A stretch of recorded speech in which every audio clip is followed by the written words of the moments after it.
What is good, everybody? This is Show Your Stripes, episode number 10, I believe. And I am joined, as always, by my co-host, Allie. What's up, guys? Obviously, we are coming off the two games that we didn't cover in the last episode. The Tigers got swept again, this time at the hands of the Chicago White Sox, with two losses over the two games we didn't cover. Saturday, they lost 6-4, and today they lost 5-3. So we will cover both of these games in their entirety, whether it kills us or not. Yeah, I mean, I'm just happy that they were able to put some runs up on the board because before this weekend, I mean, our offense was like non-existent. I mean, we got our 16th shutout on Friday, and we couldn't score more than 3 runs in the series against Cleveland. So, I mean, I'm happy we were able to at least get some runs on the board these last 2 games. Yeah, it was a struggle. I mean, I'll put it into perspective. The game on Saturday was only the third time this entire month we've scored more than 3. So, yeah, I mean, it really shows you how much this offense, how bad it is that they are averaging less than 3 runs most of the time. Yeah, I mean, we already had 2 shutouts this month alone. So it's just to the point where, I feel they're just stuck in such a rut that it's just not happening. Nothing is happening. It makes you wonder if they actually, like, some people have, if they actually have given up on the season, because I know there's still a handful of games left because we're still in the muck of August, and these are like the dog days of summer. And but it seems to me, at least, that some of the players on this team just flat up don't care. Yeah, I mean, I can't imagine like how mentally draining it is, but I mean, you still just have to power through and finish up the season. We have, I think, 47, 46 more games to go this season. Something like that. Because I remember seeing a stat on Twitter yesterday about how in order for us to be, I think at 500, we have to go 28 in the next 48 games or something like that. It was some ridiculous thing that is definitely not going to happen. But, yeah, I think it is 46 games left that we need to play, because it's going to be tough. I mean, because it's been like really tough to watch this team over the last 2 weeks or so. Yeah, and I know we've been playing some harder teams. I don't know. I mean, compared to the ones we were playing when we were winning more. But, I mean, that was our 6th loss, 6th or 7th straight loss. I think today's was actually, I think, our 8th straight, if I'm not mistaken. Yeah, I could be wrong. Something like that. Either way, it's just to the point that we all desperately just need a win to feel a little bit happier about what's happening. Yeah, it was actually 7th, but we've lost 9 of our last 10, and I think it's like 14. Like, I think it was like 12 of our last 14 as well. Yeah, I mean, after today's game, we're 30 under 500. So I'm just hoping that they're able to. I mean, we say this every time, but I'm hoping they're actually able to just finish off the season on a little bit of a better note than we've been at. I mean, I've been saying this so many times, but like, I just want to see them try to at least put up trying to win. I mean, cause it seems like too much to ask for this team to actually win a fucking game at this point, and that says a lot. Because it seems like most of our wins were within like the first 3 months of the season, and now we just continue just continually suck balls.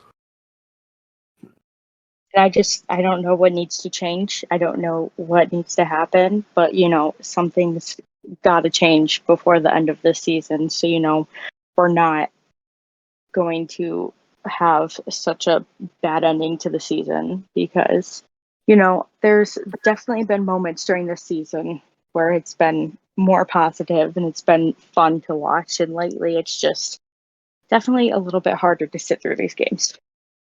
Yeah, it's just been really tough. I mean, like I've said it. We've both said it before we recorded today that we've both been having a tough time just sitting down and watching the game in its entirety because there's literally no reason and incentive to do so. So And I mean, basically for the at least for me, for the first 3 months, I basically sat down and watched every game from start to finish.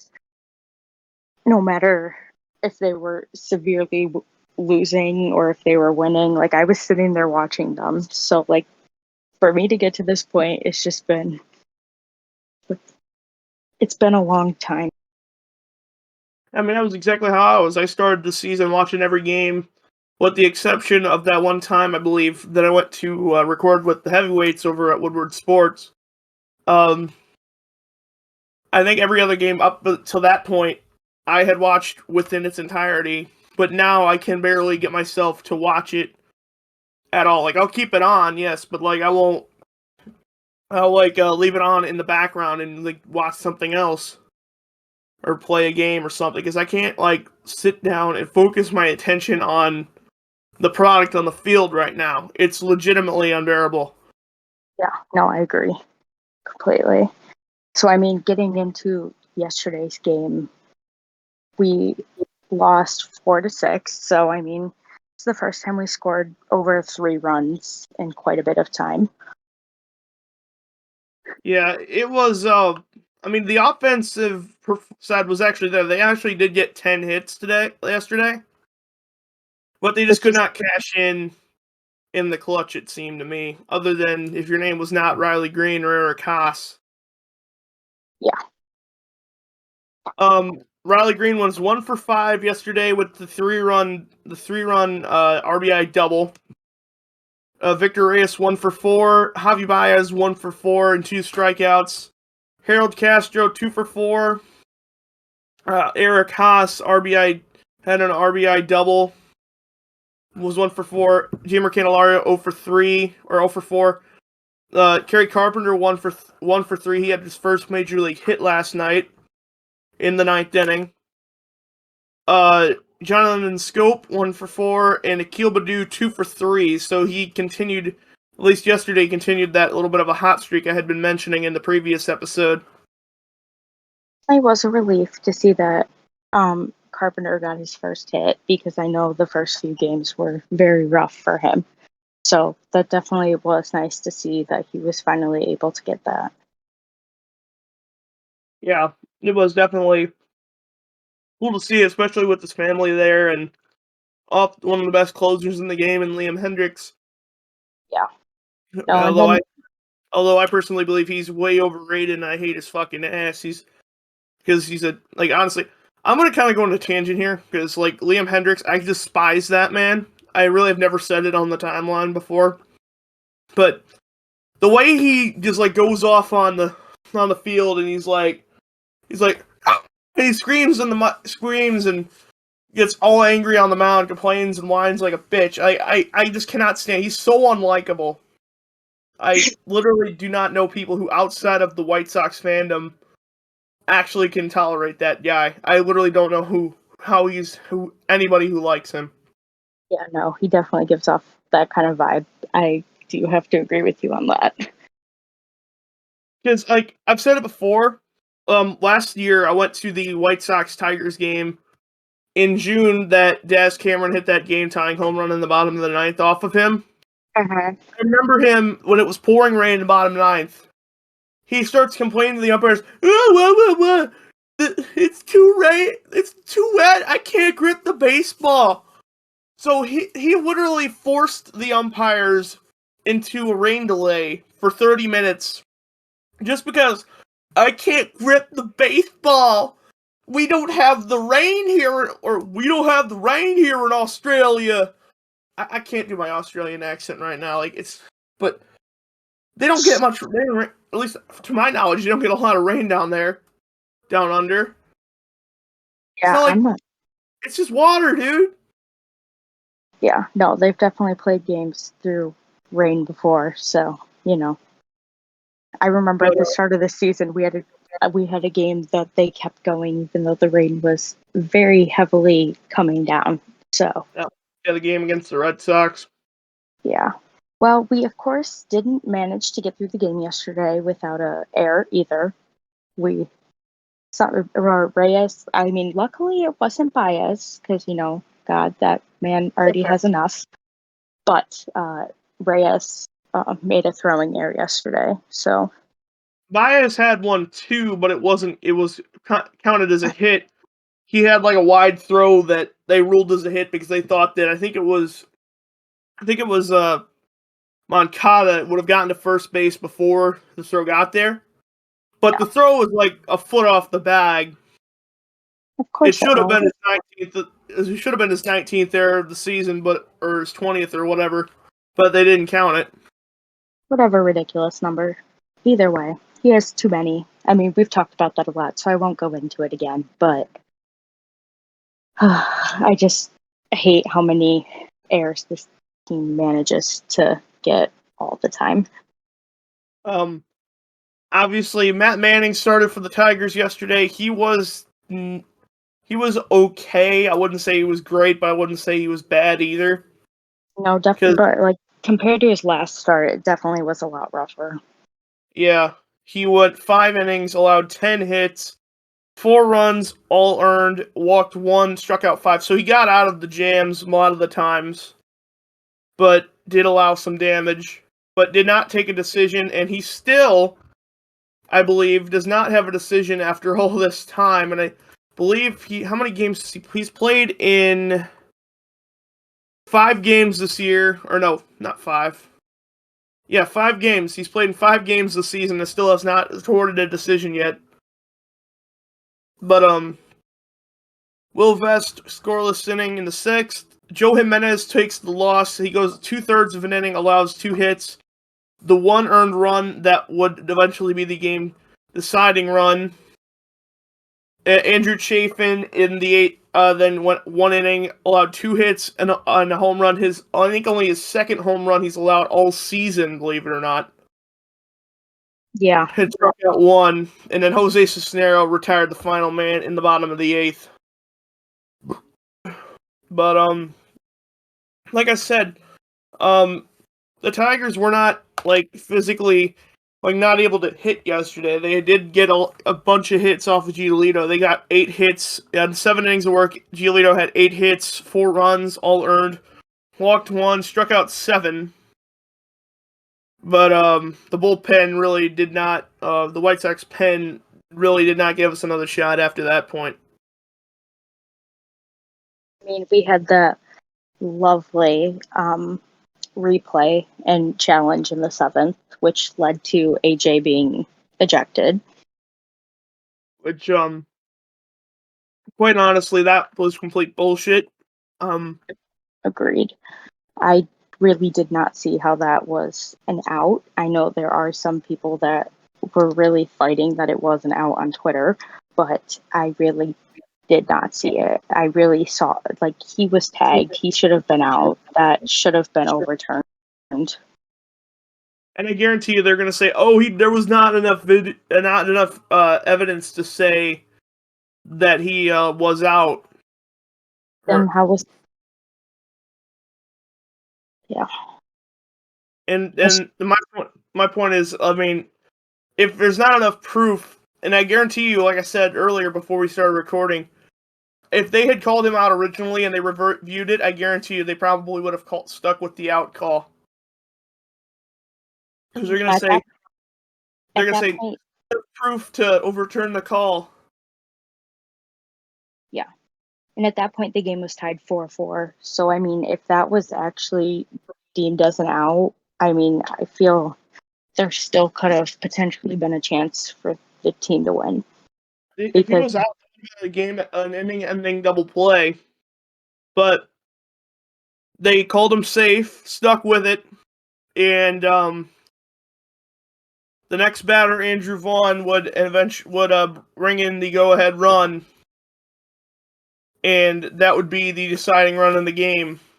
So, I mean, I guess you can blame whoever you want on that one, but like, I honestly believe the Tigers possibly could have won this game if not for the umpires in New York who do replay over there. Agreed. It was a complete and utter embarrassment, in my opinion, anyway. Yeah, no, definitely frustrating to watch and to see that happen because I feel like this season there's been so many just terrible calls against our team. Yeah, and quite honestly, I understand that when AJ went out and argued with the umpires on the field, I know it's not their fault because I mean they go ahead and review the play in New York with a completely different set of umpires. But like, I wish that like they could at least say when they announce it to the crowd, like why is it that they could not overturn the call or whatever, Yeah, no, instead of it just would saying be. leaving it up to the fan to decide. Mm-hmm. That would be nice.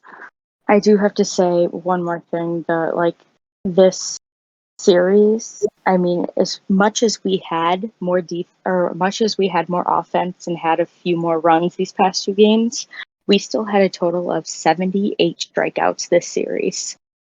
Or no, it was 34. Was it? I read, oh God, I don't even remember now, but it was 78 some really allowed the ridiculous. I think. I think it was 30 something this series.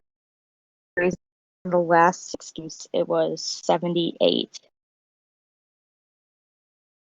Yeah, Yes, I they literally do not understand how Scott Kubal has a job at this point, considering they're gonna say, "Oh, he can like adjust the approaches at the plate," and it's clearly not working. If he's doing that, he's not doing a hell of a job. know. Like I mean, he's like, literally in there for no reason at all at this point. and then you look at like our prospects that have come up and made their debuts and literally have just fallen off with any sort of like offensive anything since then. I mean, we I've got said it before. I've said it before, and I'm gonna say it again. Scott Coolball was the hitting coach on the 2018 Orioles. That team, I believe, lost over 100 games, and I believe might have lost. I think 114 games. I think.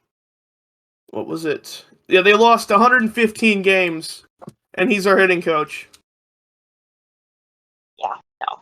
I definitely feel a change needs to be made if they want any shot at doing decent next season. I mean, at this point, we're where we're at in this season, and that's just what it's going to be. But hopefully they can make some changes so that next season we actually have a shot of doing something more than we've been doing this season. Yeah, it'd be nice if Scott Coolball could. Like, I feel like he probably will be released at the end of the season, but I'm gonna guarantee they're gonna say it's not in good taste to fire a guy mid-season. Uh-huh. Which honestly, I can call that complete bullshit because like you're gonna fire Alavila mid-season, but you're not gonna fire a fucking hidden coach mid-season. Like, what They is the could logic in that? they could easily find someone else. Anybody could be better than him. I mean, for crying out loud, we have like I've seen something. We have like the worst offense since like the '81 Blue Jays or something like that. Because obviously we're not the worst in terms of history anymore, I believe. But I think I did see something where we're like the worst offense in baseball since the 1981 Toronto Blue Jays. So yeah, go ahead and we're gonna move on to today's game, which, like a lot of games we've talked about in the past, it was all about the strikeouts, low run support, and missed opportunities. Somehow we Uh, managed to get the lead of the game. I do. I was Yeah, shocked with that we somehow managed to take lead in the game at the beginning, but lost that relatively quickly. yeah. The Tigers lost today, 5-3. They did have a lead in the third inning. They took a 2-0 lead, and it was 2-1 at the end of the third. And the Sox would score two in the fifth to make it 3-2, two in the eighth to make it 5-2, and then Harold Castro hit a solo home run in the top of the ninth to make it a 5-3 game, and of course we couldn't do anything else. Riley Green went 1-for-4 today with a run scored. Victor Reyes 0-for-4. Javi Baez 2-for-4 with an RBI.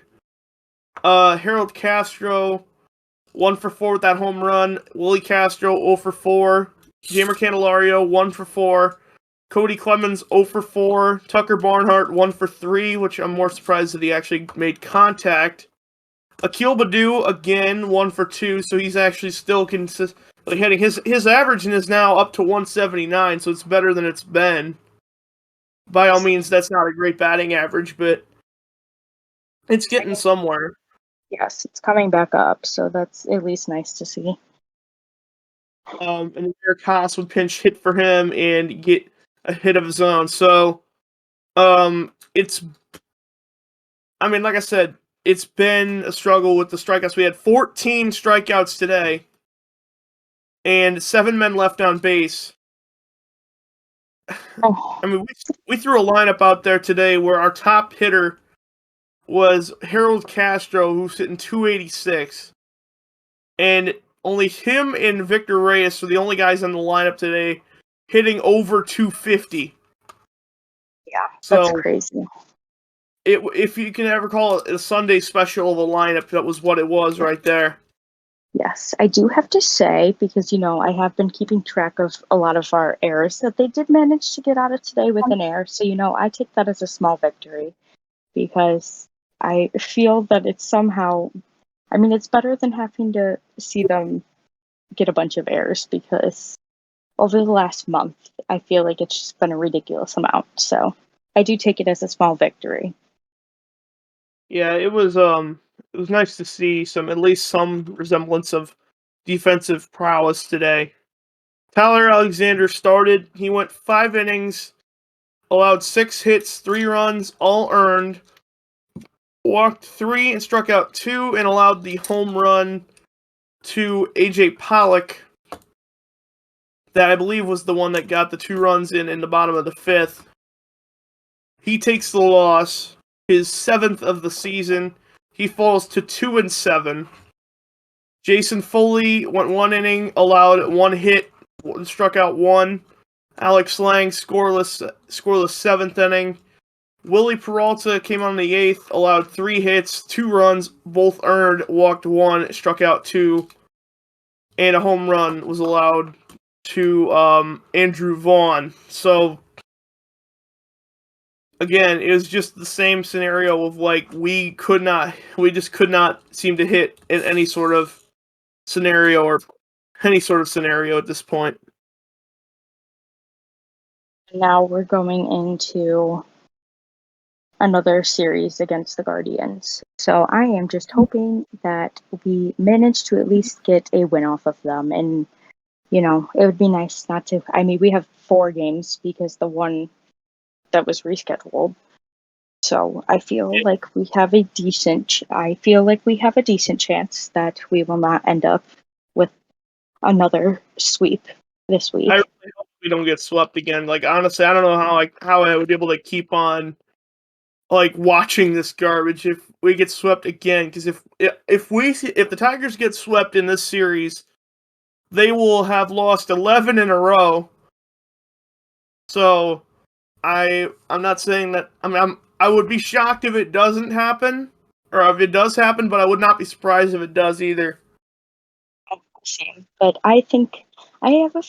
I'm putting it out that I have a good feeling that we're at least going to be able to manage to get one win this week. More would be nice, obviously, but I think we definitely just need a win to get out of this rut because it's definitely not only taking a toll on all of us, it's taking a toll on the players, the fans. Like, it's just we all need a win.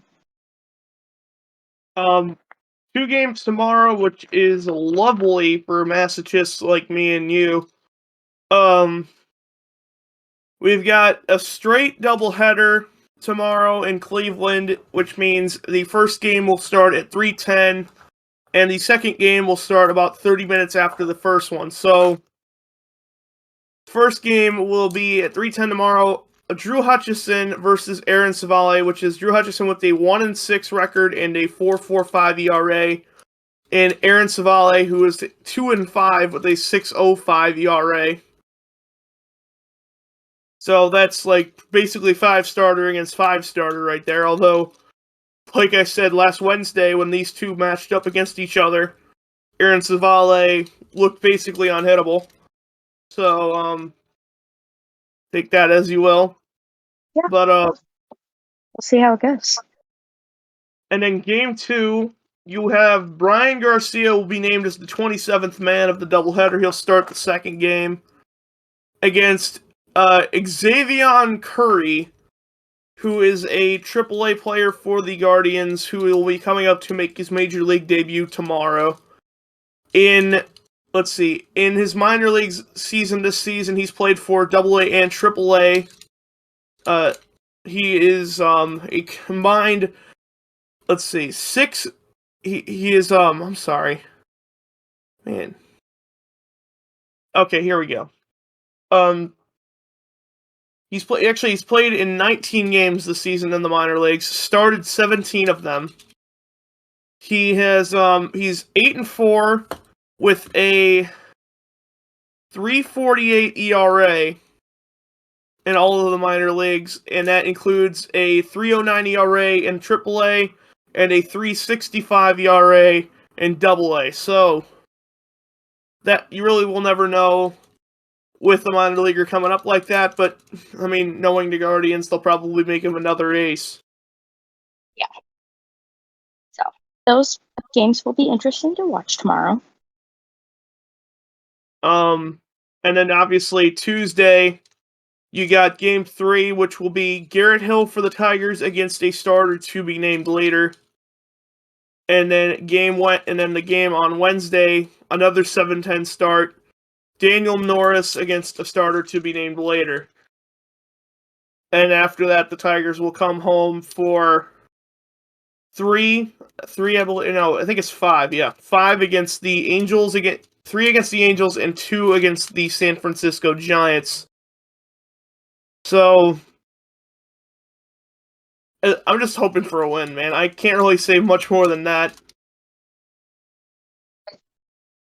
I'm putting it out there that we will take at least one win today or this week, hopefully tomorrow, and hopefully it will just break us out of this losing streak because we all need it.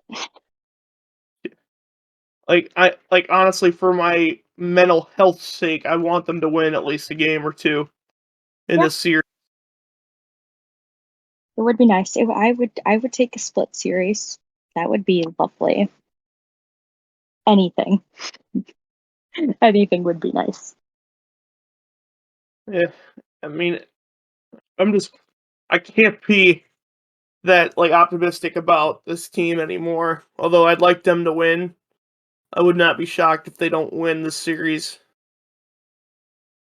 So, I think that'll just about wrap it up this episode of Show Your Stripes. Like I said, if in previous episodes, leave us any suggestions in our Twitter account as show you are stripes with 3 S's. And like I said, we will probably try and get out to a game next weekend in that Angel series, and we will make content for that series. So, if anything else you want to add before we let go? Just we appreciate the sport, and we all hope that there's a win coming soon for us. Yeah, I don't know how this team continues to disappoint me. So, thanks for listening, everybody, and we'll see you in the next